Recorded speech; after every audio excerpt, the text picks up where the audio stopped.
Muita paz a todos. Roberge Filho, no canal Homero Roberge. Certa feita, um pintor conhecido na antiguidade, na Idade Média, recebe a incumbência de uma delicada tarefa, melhor dizendo, uma missão: reproduzir ao núcleo de belíssima igreja, de belíssimo templo, a imagem da Santa Ceia. Então, o pintor era muito minucioso em suas tarefas, faz um recrutamento para que se inspire no busto de personagens reais, de pessoas da vida real, que lhe aproximassem Jesus e os 12 apóstolos. Facilmente retratou 11 apóstolos de maneira fidedigna à sua inspiração, restando apenas concluir o trabalho, a obra, uma das principais obras de sua vida, o busto de Judas e de Jesus Cristo. A face de Jesus e de Judas.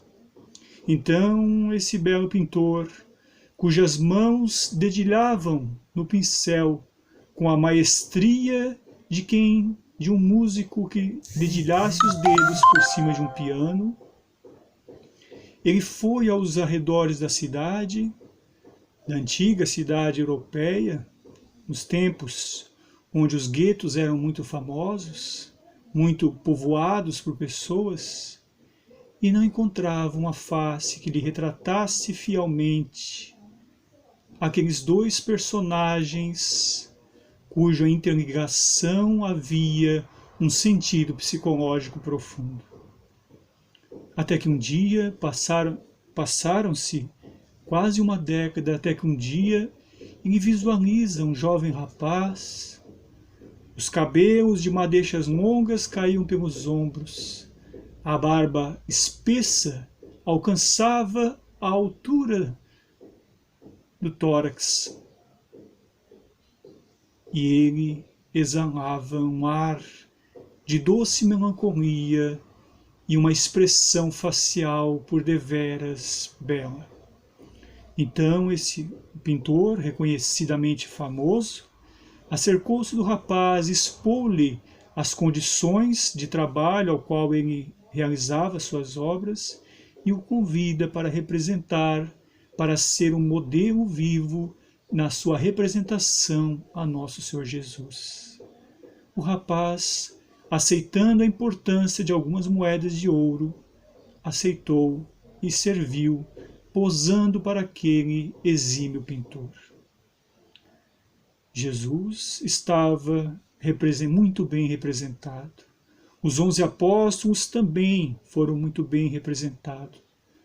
Faltava agora a face de Judas. O pintor, no seu íntimo, analisa. Bom, Judas é tido como traidor. É tido como um homem embrutecido, envilecido pelo apego à posse efêmera, às questões materiais. Não me deve ser difícil encontrar alguém que retrate essa imagem.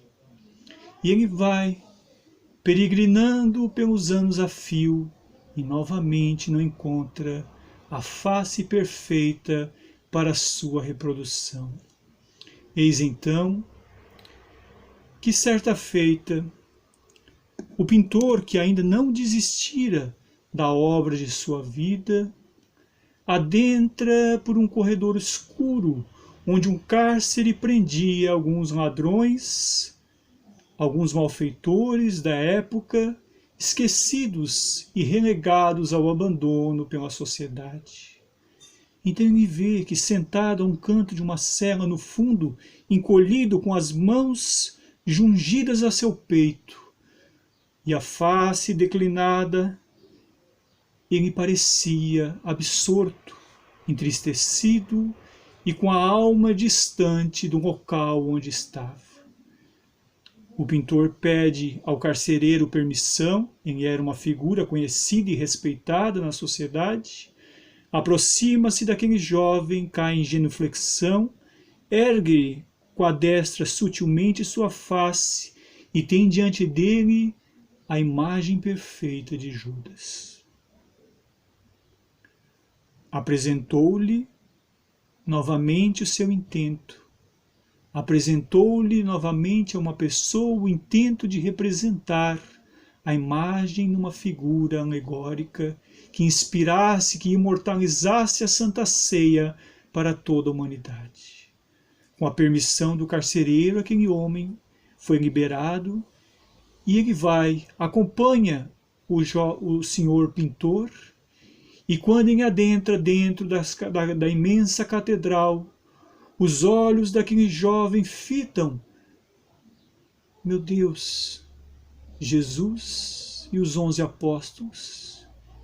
E ele cai em genuflexão e derrama muitas lágrimas.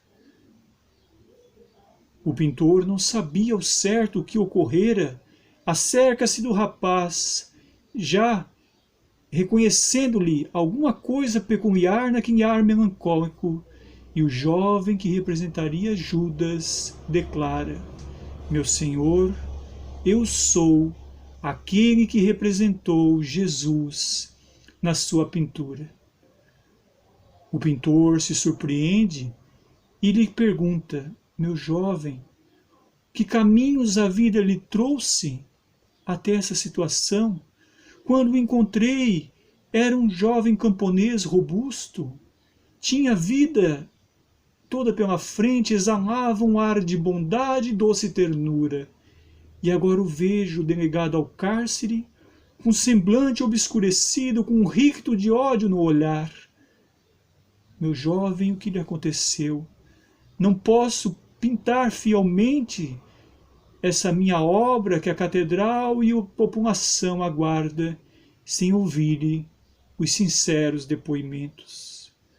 O jovem, então, com seus lábios entreabertos e a destra pousada ao coração, diz a seguinte resposta: meu amigo, eu era assim, um jovem despreocupado com os prazeres do mundo. Vivia na minha simplicidade. A pobreza não me feria, pois a humildade herdei como um ensinamento de meus pais. Mas quando o Senhor me deu aquela importância em moedas de ouro, o dinheiro corrompeu-me. Entreguei-me aos prazeres do mundo, conheci as regiões obscuras, nos guetos tive ações inconfessáveis e deixei-me perder por um ímpeto de ambição que eu desconheci em minha alma. De minha personalidade eu não reconhecia que havia algo dentro de mim que precisava da vida humilde e simples. Então hoje me encontro até o momento em que acabou-se as moedas e eu não sosseguei enquanto não realizasse um furto que me propusesse manter o prazer e os vícios. O pintor agradeceu o depoimento, persistiu até o fim na pintura, e eis que surge a bela imagem da Santa Ceia, imortalizando na arte clássica do mundo a força viva dos homens e a inspiração maior do amor daquele que jamais pode ser representado ainda por nós outros tão imperfeitos, mas a face do Cristo será sempre uma face esmaltada de luz. E Judas representaria a nossa sombra psicológica, o nosso eu em busca de aprimorar-se, mas sempre disposto a receber de Deus e do próprio Cristo o gesto de perdão. Um abraço fraterno do amigo espiritual.